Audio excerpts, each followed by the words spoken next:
పశ్చిమ బెంగాల్లో దీదీని ఓడించడం ఒక ఎత్తు అయితే ఇప్పుడు సీఎం రేసులో ఎవరిని ప్రకటించాలన్నది ఇప్పుడు బీజేపీ పార్టీకి పెద్ద తలనొప్పిగా మారింది.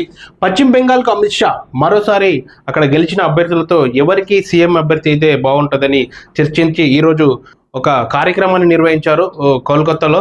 దాని ప్రకారమే ముందుకు వెళ్లే విధంగా బీజేపీ ప్లాన్ చేస్తుంది. సీఎం అభ్యర్థితో కీలక భేటీ. పశ్చిమ బెంగాల్ తదుపరి ముఖ్యమంత్రి ఎవరనేది అంశానికి నేటితో తెరపడనుంది.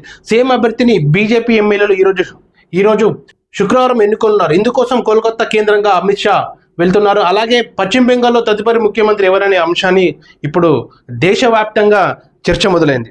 దీన్ని మనం చూసుకున్నట్టయితే ఈరోజు కొత్త ఎన్నికైన భారతీయ జనతా పార్టీ బీజేపీ ఎమ్మెల్యేలతో అమిత్ షా ఇవాళ సమావేశం జరిపి మరి తదుపరి కార్యక్రమాన్ని ఎలా చేయాలి, అలాగే పార్టీ శాసనసభ నాయకుడిని ఖరారు చేయనున్నారు. కాగా ఎన్నికైన అభ్యర్థి పశ్చిమ బెంగాల్ సీఎం అభ్యర్థిగా ప్రమాణ స్వీకారం చేయబోతున్నారు. అంటే రేపు శనివారం ఈరోజు ఎన్నుకున్న అభ్యర్థిని రేపు ప్రమాణ స్వీకారంతో సీఎం అభ్యర్థిగా ప్రకటించున్నారు.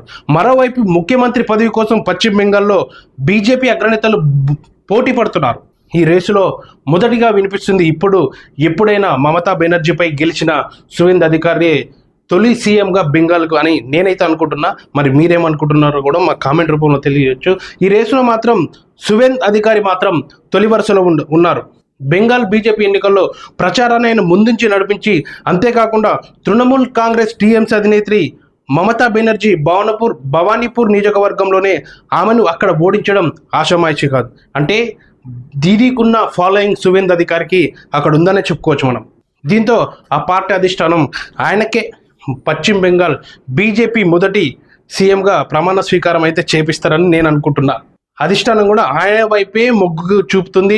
ఆయనకే 100% అవకాశాలు ఉన్నాయి. ఆయన సువేందుతో పాటు ముఖ్యమంత్రి పదవి కోసం దిలీప్ ఘోష్, సమీక్ భట్టాచార్య, అగ్నిమిత్ర పాల్, రూపా గంగోలీ సహా పలువురు నేతలు పోటీ పడుతున్నారు. ఈ సమావేశంలో ఎన్నికైన అభ్యర్థులతో ఈరోజు అమిత్ షా భేటీ తర్వాత ఎవరు అనేది ఇలా నిర్ణయించబోతున్నారు. అలాగే శనివారం ఉదయం 11 గంటలకు పశ్చిమ బెంగాల్లో ముఖ్యమంత్రిగా అమిత్ షా ఎన్నుకున్న అభ్యర్థిని ఎవరు సీఎంగా చేస్తే బాగుంటుందని ఆయన ప్రకటించిన తర్వాతనే ముఖ్యమంత్రిగా ప్రమాణ స్వీకారం చేయనున్నారు. ఈ మేరకు కోల్కతాలో బ్రిగేడ్ పరేడ్ గ్రౌండ్లో ఇప్పటికే భారీ ఏర్పాటు జరుగుతున్నాయి. ఈ కార్యక్రమానికి ప్రధాని నరేంద్ర మోడీ, కేంద్ర మంత్రి అమిత్ షా సహా పలువురు కేంద్ర మంత్రులు, ఎన్డీఏ పాలిత రాష్ట్ర ముఖ్యమంత్రులు బీజేపీ శ్రేణులు హాజరు కానున్నారు.